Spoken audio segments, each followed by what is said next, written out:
una ko ginawa, at kung magsasama na tayo, ay tinikman ko muna yung pandesal.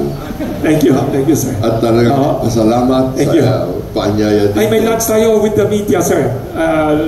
Simple lunch. At pasalamat naman tayo sa, lalo na sa thank you. Matagal na kaibigan si Wilson. Matagal na talaga kami magkilala. Yes, ina-admire ko si Governor noon pa, magaling na.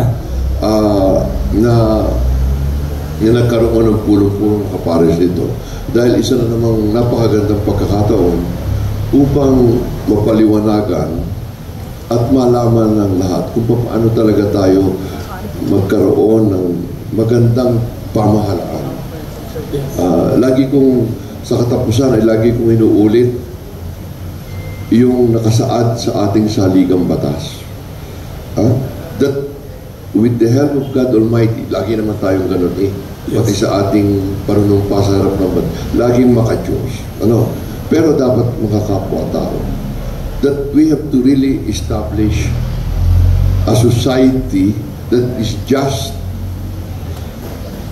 and really making and for the common good and for the government. Tayo kami na nasa pamahalaan, we should really establish a government that would embody the ideals and aspirations of the Filipinos, because we have so much blessing that we could really use to develop for the common good. Yun lang.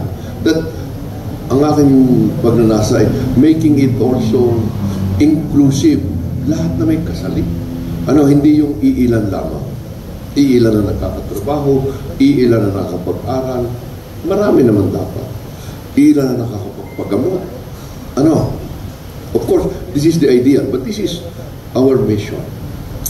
Kaya sabi ko nga, this is my last term as governor of the province of Batangas. Dahil third term ko na ito. As a matter of fact, yes, it's third term of the second round. Wow. Pang-anim na kayo. Pang-anim na ito.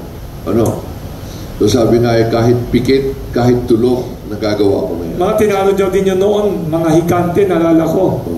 But the whole idea is kulang pa rin. Yes. Na maabot ng lahat ang pangangailangan. Alam naman ng media, marami pa ang daing. At marami pa naman talaga tayong magagawa. Kaya nga lamang natin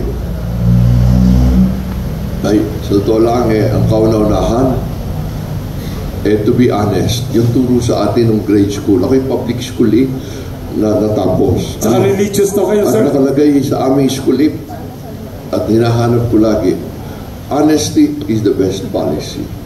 Hindi talaga padalwa, we really have to have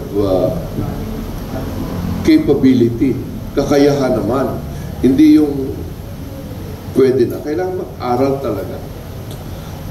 At talagang isa puso yung pinag-aralan. We have to have that commitment to do it.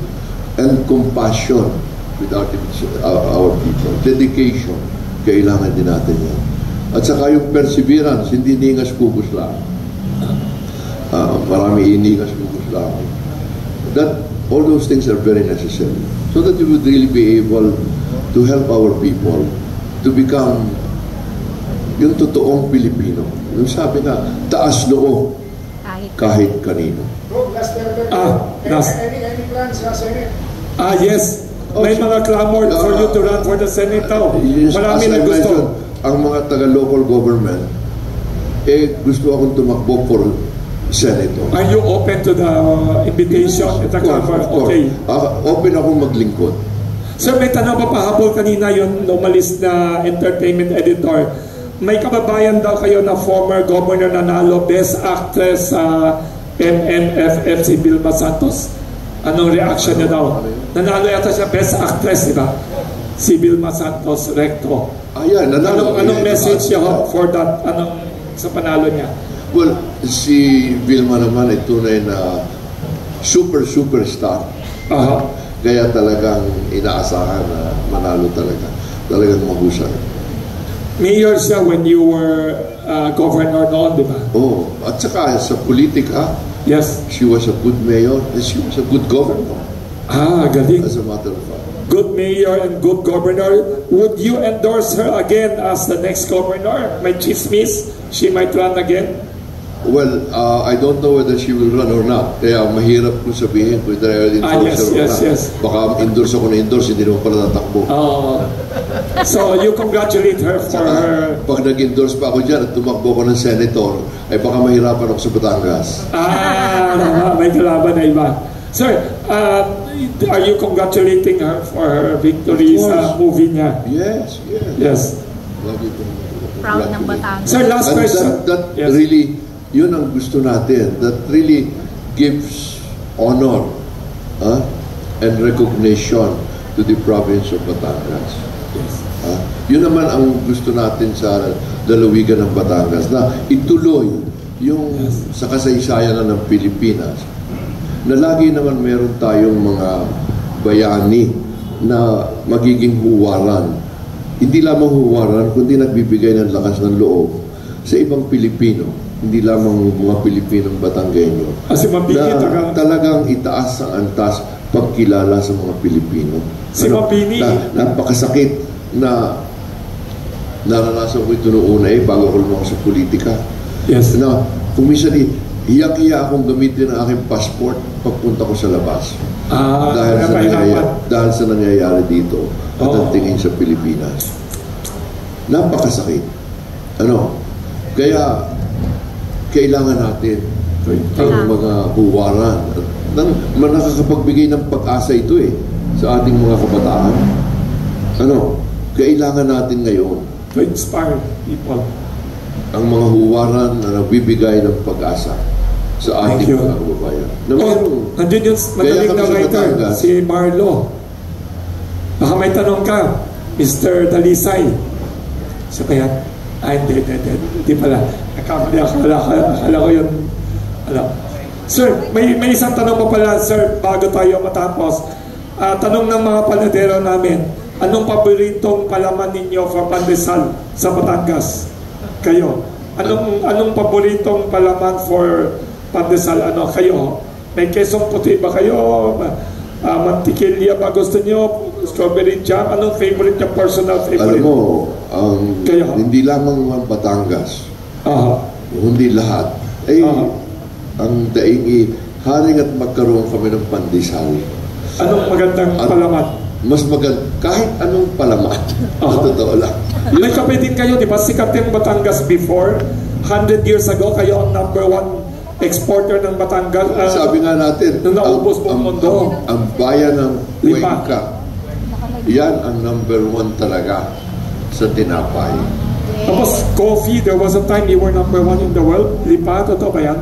Well, yung naubos ang kape sa buong mundo, kayo lang mayaman.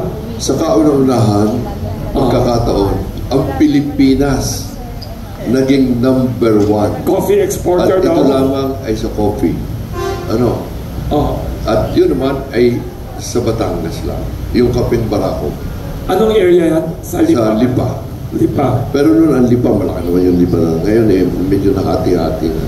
Pero Lipa talaga ang pinagmulan. Before na. At saka ngayon, masasabi natin, ang Lipa, ang pinakamalaking LGU now? sa buong Batangas, Lipa. Maunlad, mahusay ang pamamahala ng Lipa. Ang pinakamaraming may trabaho. Thank you, sir. Thank you very much, sir. We have a tradition dito sa Pandesal Forum na we will have pictures with the Pandesal.